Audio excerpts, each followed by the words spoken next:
ഏകദേശം ഒരു 10% ദിവസവും നമുക്ക് പ്രോഫിറ്റ് ഉണ്ടാക്കുവാൻ സാധിക്കുകയാണെങ്കിൽ വർഷം അവസാനം ആകുമ്പോഴേക്കും ഏകദേശം ഒരു 2000% നമുക്ക് പ്രോഫിറ്റ് ജനറേറ്റ് ചെയ്യാൻ സാധിക്കുമല്ലോ എന്ന പൂർണ്ണമായ കാഴ്ചപ്പാടോട് കൂടി തന്നെയാണ് ഞാനൊരു സ്റ്റോക്ക് മാർക്കറ്റിലേക്ക് ഇറങ്ങുന്നത്.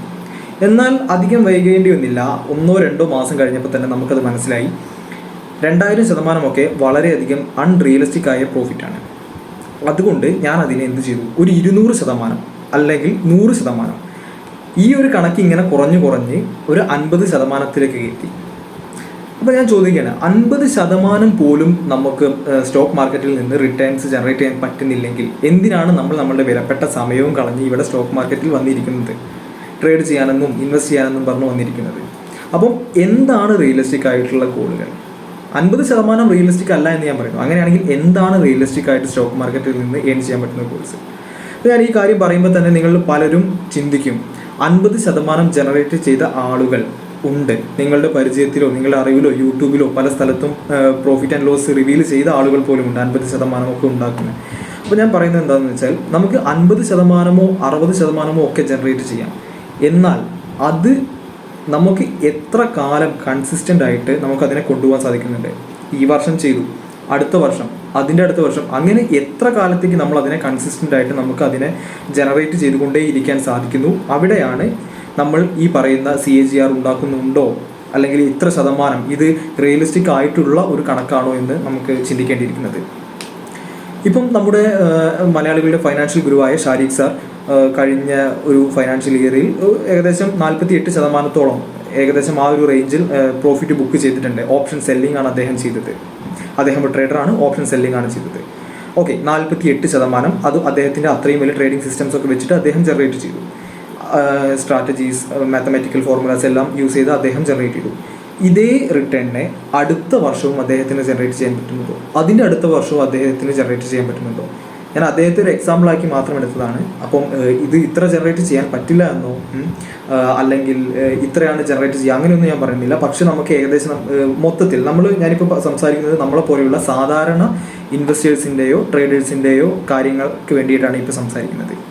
അതായത് നമ്മളൊരു കാര്യം മനസ്സിലാക്കേണ്ടത് എന്താണെന്ന് വെച്ച് കഴിഞ്ഞാൽ, ലോകത്തിലെ ഏറ്റവും വലിയ trader or investor gym Symons, അദ്ദേഹം 66% അദ്ദേഹത്തിൻ്റെ ക്യാപിറ്റലിന് പുറത്ത് ഒരു വർഷം ROI ഉണ്ടാക്കുന്നത്. അപ്പം നമുക്ക് ചോദിക്കാം, ഇപ്പോൾ പലതരം സ്മോൾ കേസുകൾ പോലും, സ്മോൾ കേസിൽ ഇപ്പം ഞാൻ ഈ അടുത്തിടെ നോക്കിയപ്പോൾ അതിനുള്ളിൽ ഒരു ബണ്ടിലിന് തോന്നുന്നു റെയിൽവേ സ്റ്റോക്സ് ആണെന്ന് തോന്നുന്നു 108% റിട്ടേൺ ആണ് ആ ഒരു വർഷം കൊണ്ട്, ആ ഒരു ഫൈനാൻഷ്യൽ ഇയർ കൊണ്ട് ആ സ്മോൾ കേസ് ജനറേറ്റ് കൊടുത്തത്. അപ്പോൾ നിങ്ങൾ ചോദിക്കും, 108% വരെ അവിടെ ജനറേറ്റ് ചെയ്തു, അങ്ങനെയാണെങ്കിൽ നമുക്ക് ഇത്ര ഒരു 100% ഫോക്കസ് ചെയ്യുന്നതിൽ എന്താണ് തെറ്റ്, അല്ലെങ്കിൽ 50% തന്നെ നമുക്ക് ഫോക്കസ് ചെയ്യുന്നതിൽ എന്താണ് തെറ്റെന്ന് ചോദിച്ചു കഴിഞ്ഞാൽ, ഈ 108% എന്നുള്ളത് ആ ഒരു ഇയറിലേക്ക് മാത്രം ഉണ്ടായ ഗ്രോത്താണ്. അതിനുശേഷവും ആ സ്മോൾ കേസിന് ഇത്രയും പെർഫോം ചെയ്യാൻ കഴിയുന്നുണ്ടെങ്കിൽ നമുക്ക് അത്രയും നമുക്ക് CAGR ഉണ്ടാക്കാൻ സാധിക്കുന്നുണ്ട്. പക്ഷേ ഇവിടുത്തെ മെയിൻ പ്രശ്നം എന്താ വെച്ചാൽ, അത്രയും ആർക്കും സാധിക്കുന്നില്ല എന്നുള്ളതാണ് പ്രശ്നം. പിന്നെ എന്താണ് റിയലിസ്റ്റിക് ആയിട്ടുള്ള റിട്ടേൺ? അതിനെപ്പറ്റി സംസാരിക്കുകയാണെങ്കിൽ നമുക്ക് നമ്മുടെ ലോകത്തിലെ തന്നെ ഏറ്റവും വലിയ ഇൻവെസ്റ്ററുടെ കഥ എടുക്കാം. നമ്മുടെ വാറൻ ബുഫറ്റ് ആണ് ലോകത്തിലെ ഏറ്റവും വലിയ ഇൻവെസ്റ്റർ. അതായത് പണം കൊണ്ട് ഏറ്റവും വലിയ ഇൻവെസ്റ്റർ അദ്ദേഹമാണ്. അദ്ദേഹം കോമ്പൗണ്ട് ചെയ്യുന്നത് ഒരു 20%-ഒക്കെ ഏകദേശം പ്ലസ് ഓർ മൈനസ് കുറച്ചൊക്കെ അങ്ങോട്ടും ഇങ്ങോട്ടൊക്കെ വരാം, എന്തായാലും ഒരു 20% ആവറേജ് നമുക്ക് എടുക്കാം. ആ 20%-ത്തിലാണ് അദ്ദേഹത്തിൻ്റെ ആനുവൽ കോമ്പൗണ്ടിങ് നടത്തുന്നത്. അപ്പം അത്ര വലിയ ഒരു വ്യക്തിയായിട്ട് പോലും അദ്ദേഹം 20% ഫോക്കസ് ചെയ്യുമ്പം അതെന്താ വെച്ചാൽ നമുക്ക് അത്രയും സമാധാനമായിട്ട് ചെറിയ ചെറിയ സിസ്റ്റംസിനെ ഫോളോ ചെയ്ത് സ്റ്റോക്കിനെ സാവധാനം കോമ്പൗണ്ട് ചെയ്ത് വലിയ രീതിയിലേക്ക് വലിയ എമൗണ്ടിലേക്ക് ആ പണത്തിനെ വളർത്തിയെടുക്കാൻ സാധിക്കും. അപ്പം ജിം സൈമൺസ് 66% ഉണ്ടാക്കുന്നുണ്ട്, വാറൻ ബുഫറ്റ് 20% ഉണ്ടാക്കുന്നുണ്ട്. നമ്മളെല്ലാവരും എപ്പോഴും ഊഹിക്കുക അങ്ങനെയാണെങ്കിൽ ജിം സൈമൺസിനെ പോലെ ആകാൻ വേണ്ടിയിട്ടാണ്. പക്ഷേ ജിം സൈമൺസിനെ പോലെ ആകാൻ ഉള്ള ബുദ്ധിമുട്ടുകൾ എന്തൊക്കെയാണ്? അദ്ദേഹം ഉപയോഗിക്കുന്നത് വളരെയധികം കോംപ്ലിക്കേറ്റഡ് മാത്തമാറ്റിക്കൽ ഫോർമുലാസ് ഉപയോഗിച്ചിട്ടുള്ള ഇൻവെസ്റ്റ്മെന്റ് അല്ലെങ്കിൽ ട്രേഡിംഗ് രീതികളാണ്. വാറൻ ബുഫറ്റും ജിം സൈമൺസിനും ഒരേ സമയത്താണ് അവരുടെ ഇൻവെസ്റ്റ്മെന്റ് തുടങ്ങിയതെന്നുണ്ടെങ്കിൽ ജിം സൈമൺസൺ തന്നെ ആയിരിക്കും ലോകത്തിലെ ഏറ്റവും വലിയ പണക്കാരനായിട്ടുള്ളത്. കാരണം അദ്ദേഹത്തിന്റെ ആനുവൽ കോമ്പൗണ്ടിങ് റേറ്റ് വളരെയധികമാണ്. കാരണം 66%. ഇതിനിടയ്ക്ക് എനിക്കൊരു കാര്യം പറയാനുള്ളത് എന്താണെന്ന് വെച്ച് കഴിഞ്ഞാൽ, 66%-ന് മുകളിൽ നിങ്ങളടുത്ത് ആരെങ്കിലും റിട്ടേൺ ജനറേറ്റ് ചെയ്യാം, അല്ലെങ്കിൽ ഞാൻ ജനറേറ്റ് ചെയ്യുന്നുണ്ട്, അങ്ങനെ പറഞ്ഞു വരികയാണെന്നുണ്ടെങ്കിൽ അവർ വളരെയധികം ഫേക്കാണ് എന്ന് തന്നെ പറയേണ്ടി വരും. ചിലപ്പോൾ ഒരു ഇയറിൽ ചെയ്ത റിട്ടേൺ ആയിരിക്കും പറഞ്ഞത്, അവർ അത്രയും റിട്ടേൺ ജനറേറ്റ് ചെയ്തിട്ടുണ്ടായിരിക്കാം. അതും പീനൽ കണ്ട് വെരിഫൈ ചെയ്തതിന് ശേഷം മാത്രം നിങ്ങൾ അങ്ങനെ ഒരു പെയ്ഡ് കോഴ്സോ അങ്ങനെ എന്തെങ്കിലും ഉണ്ടെങ്കിൽ അതിലേക്ക് പോവുക. അല്ലാത്ത പക്ഷം നിങ്ങൾ മനസ്സിലാക്കേണ്ട ഒരു കാര്യം, ലോകത്തിലെ ഏറ്റവും വലിയ ഇൻവെസ്റ്റർ ജനറേറ്റ് ചെയ്യുന്നത്, അതായത് 30 വർഷം അദ്ദേഹം കണ്ടിന്യൂസ് ആയി 66% റിട്ടേൺ ജനറേറ്റ് ചെയ്തു. ഈ 66%നും പുറത്ത് ഒരാൾ കൺസിസ്റ്റന്റ് ആയിട്ട് റിട്ടേൺ ജനറേറ്റ് ചെയ്യുന്നുണ്ട് എന്ന് അവകാശപ്പെടുകയാണെങ്കിൽ ലോകത്തിലെ ഏറ്റവും വലിയ ഇൻവെസ്റ്റർ ഓർ ട്രേഡർ അദ്ദേഹമായിരിക്കും.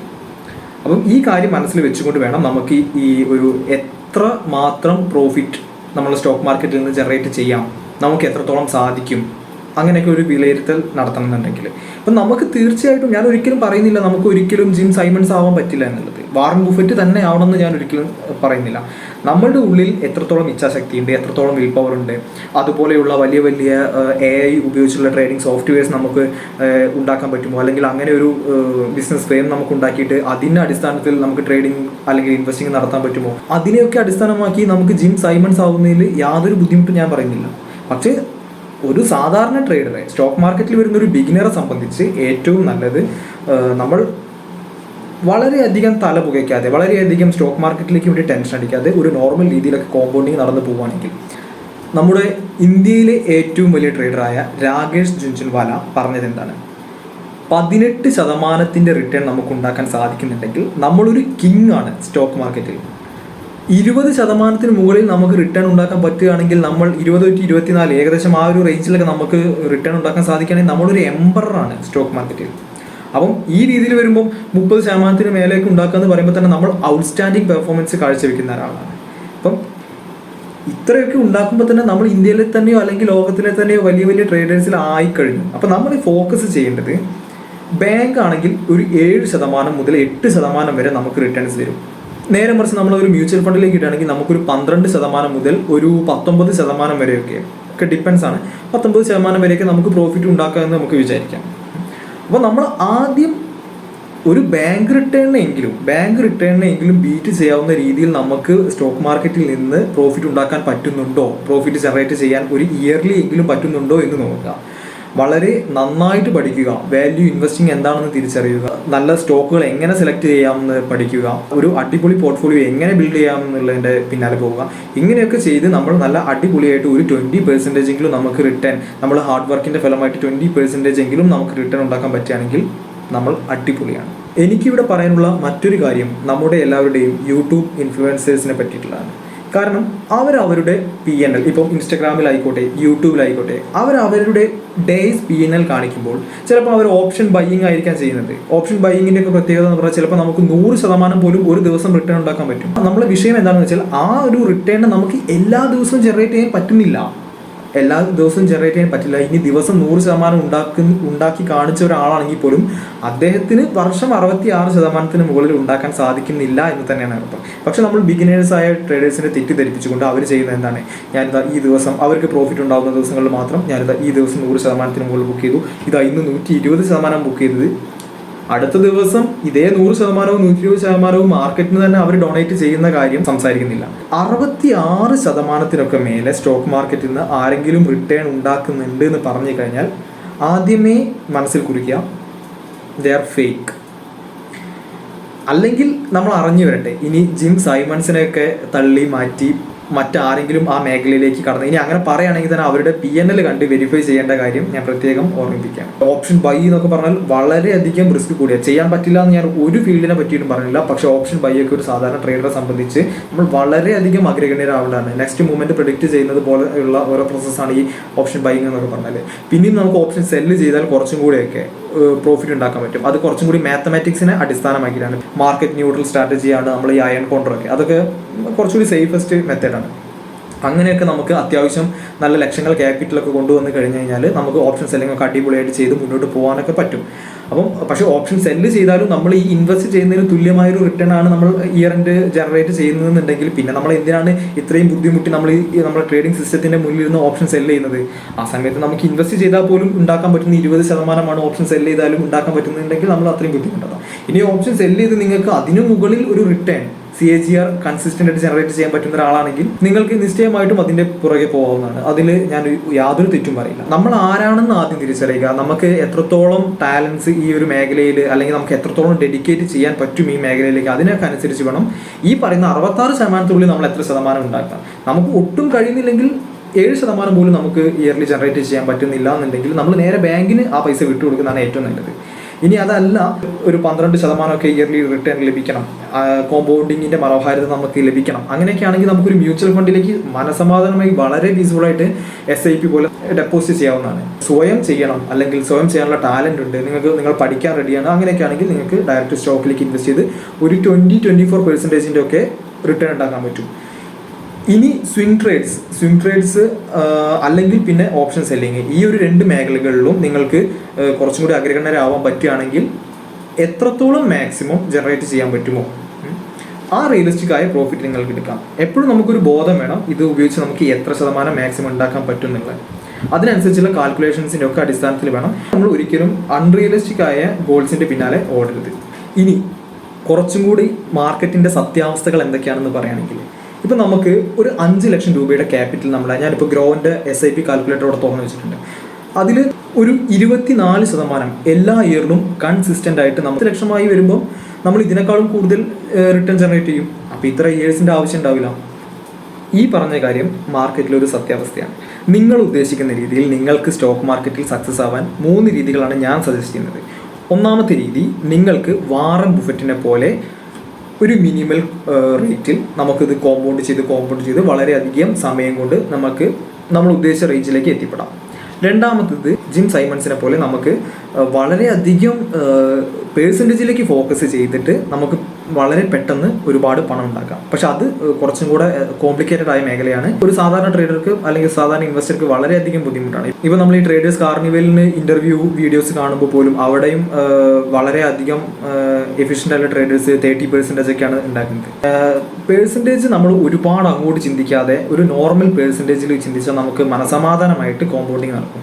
അപ്പോൾ നമുക്ക് ജിം സൈമൺസിനെ പോലെ ചിന്തിക്കണമെങ്കിൽ ചിന്തിക്കാം, എന്നിട്ട് പെട്ടെന്ന് ഒരുപാട് പണം ഉണ്ടാക്കുന്ന രീതി നമുക്ക് അങ്ങനെ ചിന്തിക്കാം. ഇനി അതല്ലെങ്കിൽ, ഇപ്പോൾ ഇവിടെ 5 ലക്ഷം രൂപയുടെ ക്യാപിറ്റൽ വെച്ചാണ് ഞാനിവിടെ ഗ്രോയിൽ കൂട്ടി നോക്കിയത്. അങ്ങനെയാണെങ്കിൽ അതിന് പകരം നമുക്ക് 1 കോടി രൂപയാണ് നമുക്ക് ഇൻവെസ്റ്റ് ചെയ്യാനുള്ളതെങ്കിൽ, അതായത് ഒരുപാട് അസറ്റുമായിട്ട് വരിക, എന്നിട്ട് നമ്മളുടെ ഒരു ആവറേജ് ഒരു 24% റിട്ടേൺ നമ്മൾ ജനറേറ്റ് ചെയ്യാനുള്ള പാകത്തിൽ നമ്മൾ അതിനെപ്പറ്റി എഡ്യൂക്കേറ്റഡ് ആവുക, എന്നിട്ട് വളരെ കുറഞ്ഞ സമയം കൊണ്ട് നമുക്ക് വളരെയധികം റിട്ടേൺ ജനറേറ്റ് ചെയ്യാം. ഇങ്ങനെ 3 രീതികളാണ്. ഇതിൽ നമുക്ക് ഏതാണ് നല്ല രീതി എന്ന് വെച്ച് കഴിഞ്ഞാൽ ആ രീതിക്ക് മാർക്കറ്റുമായിട്ട് സമീപിക്കുന്നതായിരിക്കും ഏറ്റവും നല്ലത്. എന്തായാലും ഇത്രയെല്ലാം പറഞ്ഞുകൊണ്ട് ഞാൻ എൻ്റെ മാർക്കറ്റിനെ പറ്റിയുള്ള റിയലിസ്റ്റിക് വ്യൂ സംഭാഷണം ഇവിടെ നിർത്തുകയാണ്. നിങ്ങൾക്ക് ഈ വീഡിയോ ഇഷ്ടപ്പെട്ടാൽ നിശ്ചയമായും സബ്സ്ക്രൈബ് ചെയ്യുക, ലൈക്ക് ചെയ്യുക. നിങ്ങളുടെ സ്റ്റോക്ക് മാർക്കറ്റിൽ പുതിയതായിട്ട് പാർട്ടിസിപ്പേറ്റ് ചെയ്യുന്നതും ഇതുവരെ പാർട്ടിസിപ്പേറ്റ് ചെയ്ത് ഒരു സ്ലോ മോഡലായി ഇരിക്കുന്ന ആരെങ്കിലും ഉണ്ടെങ്കിൽ, അല്ലെങ്കിൽ അൺറിയലിസ്റ്റിക് ഗോൾസിൻ്റെ പിന്നാലെ ഓടുന്ന ആരെങ്കിലും ഉണ്ടെങ്കിൽ അവർക്ക് എല്ലാവർക്കും ഷെയർ ചെയ്ത് കൊടുക്കുക. വീഡിയോ കണ്ടതിൽ സന്തോഷം. എല്ലാവർക്കും നമസ്കാരം.